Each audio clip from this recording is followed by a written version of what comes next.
Halo, Assalamualaikum warahmatullahi wabarakatuh. Ketemu lagi bersama Pak Robin Ginting. Oke, ikuti materi Bapak dan pembahasan soal berikutnya ya.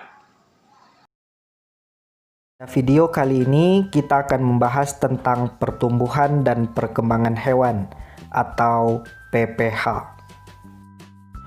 Pertumbuhan dan perkembangan hewan terdiri dari dua fase. Yang pertama, fase embrionik. Fase ini dimulai dari terbentuknya zigot, kemudian membelah menjadi morula, blastula, gastrula, kemudian mengalami diferensiasi dan organogenesis. Tahap-tahap dalam fase embrionik ini kita singkat dengan zimobil gas di organ. Tahap pertama dalam fase embrionik yaitu terbentuknya zigot. Zigot merupakan hasil fertilisasi atau peleburan antara sperma dan ovum.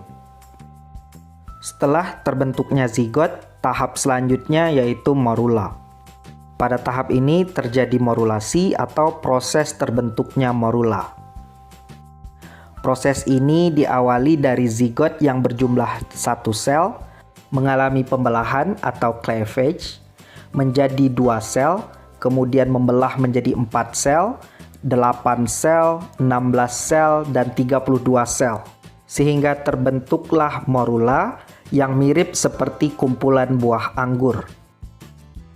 Setelah tahap morula, maka tahap selanjutnya yaitu blastula. Pada tahap ini terjadi blastulasi atau proses terbentuknya blastula. Pada tahap blastula akan terbentuk blastosol atau rongga. Kemudian ada tropoblas yang akan berkembang menjadi plasenta, dan selanjutnya ada inner mast cell yang akan berkembang menjadi embrio. Proses selanjutnya yaitu terjadi diferensiasi. Ini merupakan proses perubahan sel menjadi berbeda-beda dalam bentuk dan fungsi. Proses diferensiasi ini akan menyebabkan suatu organisme terdiri dari berbagai jaringan yang akan membentuk organ.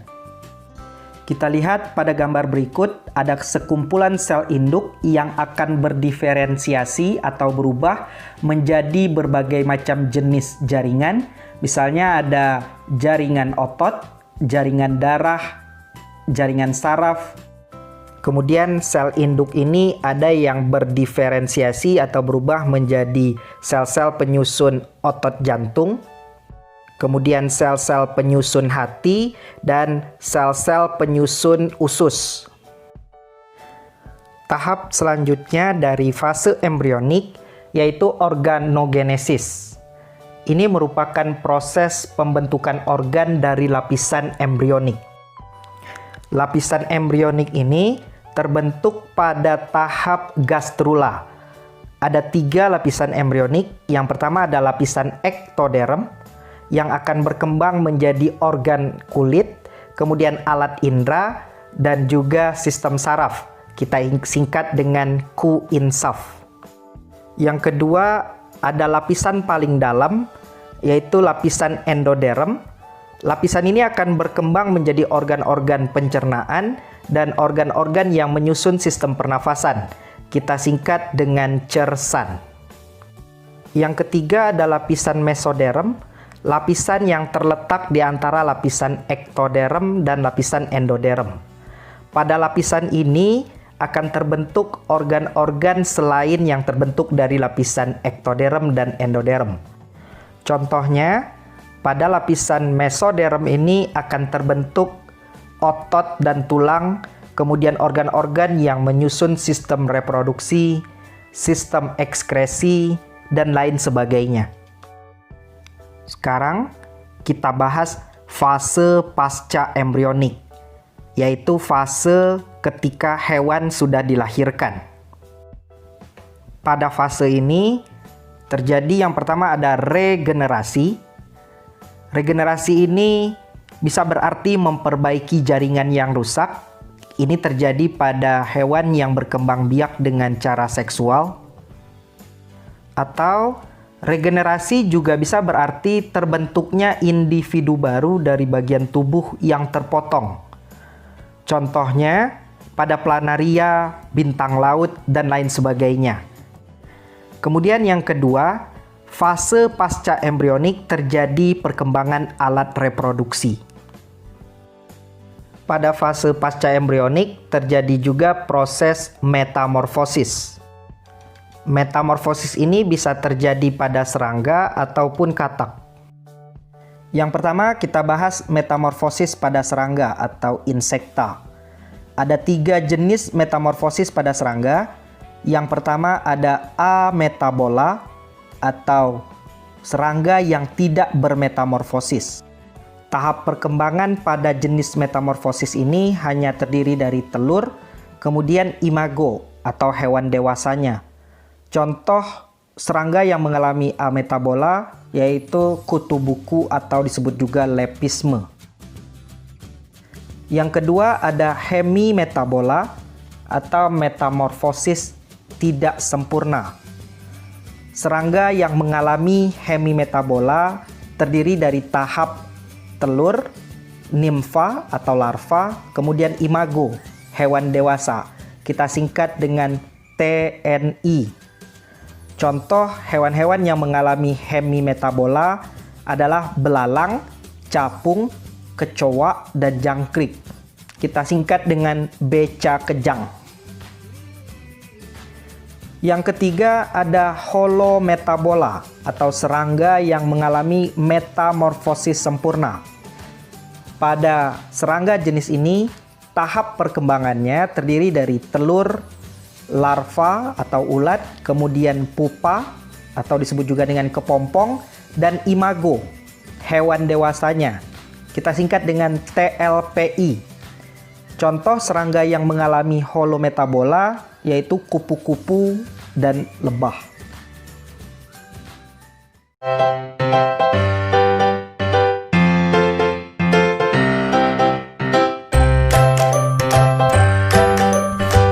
Nomor 1, berikut adalah ciri-ciri pertumbuhan pada tanaman akibat pengaruh hormon tertentu. Ciri-cirinya yang pertama, ukuran buahnya jadi besar. Kemudian tanaman yang kerdil akan tumbuh normal dan menyebabkan tinggi tanaman menjadi 3 kali lipat lebih besar, maksudnya ya, berarti ya lebih tinggi daripada tumbuhan normal yang tidak ditambahkan dengan hormon ini. Nah, kalau kalian lihat materi di video sebelumnya, kakak sudah pernah sebutkan beberapa macam hormon dan fungsinya masing-masing. Ada salah satu hormon yang fungsinya mencegah kekerdilan dan dapat menyebabkan tumbuhan tumbuh lebih tinggi 3 kali lipat daripada normalnya. Itu adalah hormon giberellin ya. Oke, kalau mau lihat lengkapnya, yang belum lihat video sebelumnya, lihat video sebelumnya ya di materinya. Oke, nomor 2. Tanaman yang kekurangan unsur besi akan berdaun pucat. Nah, kalau tanaman berdaun pucat itu artinya kekurangan klorofil. Kalau kekurangan klorofil itu bisa jadi karena kekurangan Fe atau kekurangan Mg. Bedanya kalau Fe atau besi ini adalah fungsinya untuk proses pembuatan klorofil. Ya. Nah, tapi kalau Mg ini adalah unsur penyusun utama. Unsur penyusun utama dari si klorofil. Jadi keduanya baik Fe maupun Mg kalau tumbuhan kekurangan itu akan mengakibatkan daunnya jadi pucat. Tapi dalam hal ini yang ditanyakan adalah besi, Fe. Fe itu berfungsi dalam proses pembuatannya ya. Nomor 3. Jaringan yang ada pada ruas-ruas atau buku-buku pada bambu. Nah, bambu itu kalau kita lihat batangnya itu beruas-ruas. Setiap ruasnya itu nanti akan ada pucuk-pucuknya ya. Nah, pucuk-pucuk yang ada di setiap ruas ini namanya adalah meristem interkalar. Nah, kalau mau lihat lebih lanjut ada di materi video ya. Di video yang isinya materi ya. Ada di situ kakak bahas mengenai meristem apikal, meristem lateral, dan interkalar. Oke, nomor 4. Perhatikan gambar di bawah ini. Perkecambahan itu adalah tipe perkecambahan apa? Perhatikan kotiledonnya ada di mana. Kotiledonnya tetap di dalam tanah. Meskipun dia tumbuh sudah besar, tapi kotiledon tetap di dalam tanah, berarti tipe perkecambahan hipogel. Kalau perkecambahannya menunjukkan bahwa kotiledonnya naik ke atas, kecambahnya ikut ke atas, namanya adalah epigel ya. Nomor 5 dan 6 itu kita perhatikan tabel berikut ini. Ini ada eksperimen di mana tumbuhan ditumbuhkan dalam 3 kondisi, gelap, remang-remang, dan terang. Kalau dari angka hasil pertambahan tingginya, ternyata tingginya yang paling besar peningkatannya adalah di tempat gelap ya, paling tinggi dibandingkan yang di remang-remang dan terang. Pertanyaannya, kecepatan pertumbuhan tertinggi di tempat terang. Oh, kita lihat tempat terang dulu ya. Yang di tempat terang, hari keberapa yang paling tinggi? Nah, kita lihat satu persatu peningkatannya ya. Dari hari pertama ke hari kedua itu naiknya 0,3. Dari ke hari 2 ke hari ketiga juga masih 0,3. Gitu ya, satu persatu kita hitung. Ini adalah 0,5. Ini ke sini 0,3. Ini ke sini 0,6. Ini ke sini adalah 0,3 lagi. Ini ke sini 0,5. Nah, berarti peningkatan yang tertinggi ini ya, 0,6 berarti terjadi di hari ke-6 ya. Jawabannya yang C. Kemudian nomor 6, perkecambahan paling cepat terjadi pada tempat gelap. Kenapa? Benar ya, perkecambahan di tempat gelap paling cepat.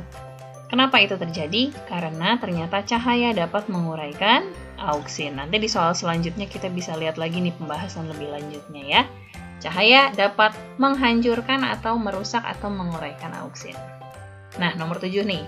Lihat, perhatikan ini. Kalau misalkan kita kasih cahaya, biasanya tumbuhan itu akan tumbuhnya bengkok ke arah datang cahaya. Nah, ini kalau waktu kelas 8 dulu kita belajar, namanya adalah gerak fototropisme. Gerak di mana tumbuhan mengikuti arah datangnya rangsang cahaya. Kenapa bisa begitu? Karena ada auksin yang terurai saat terkena cahaya. Ya, jadi ini. Kakak sudah siapkan gambar. Nah, ini ya. Jadi setiap ujung batang itu ada konsentrasi auksin tertinggi dan di samping-sampingnya ini auksin semua nih. Gitu ya. Terus kemudian misalkan datang cahayanya dari arah sini. Cahaya cuma datang dari sini. Maka kan ingat, cahaya dapat merusak auksin. Jadi auksin yang sebelah sini jadi rusak.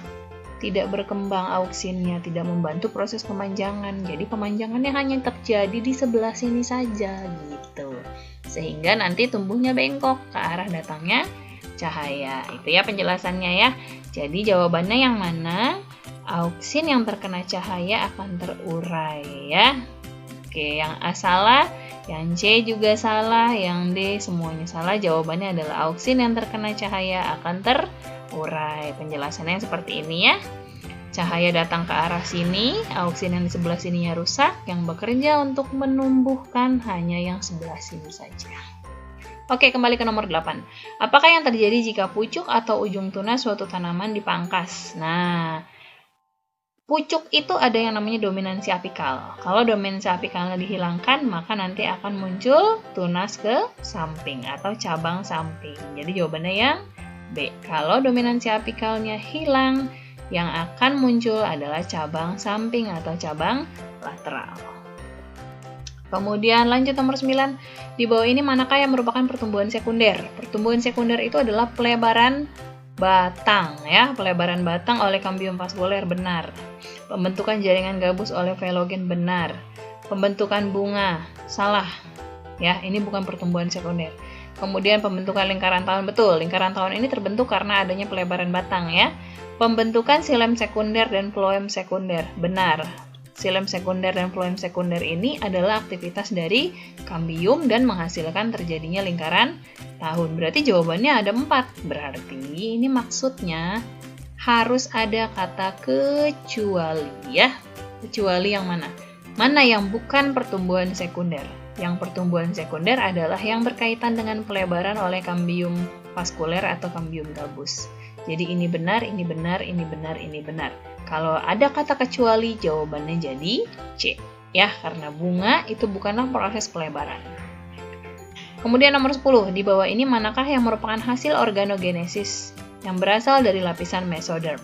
Lapisan mesoderm itu adalah jantung, jaringan ikat, ginjal, kulit, kelamin, otot, tulang, dan lain. Berarti yang mana? Ini ya. Kalau yang A salah, kenapa? Karena kulit itu dari eksoderm. Kalau ini juga kulit ektoderm. Terus ini usus sama lambung itu endoderm.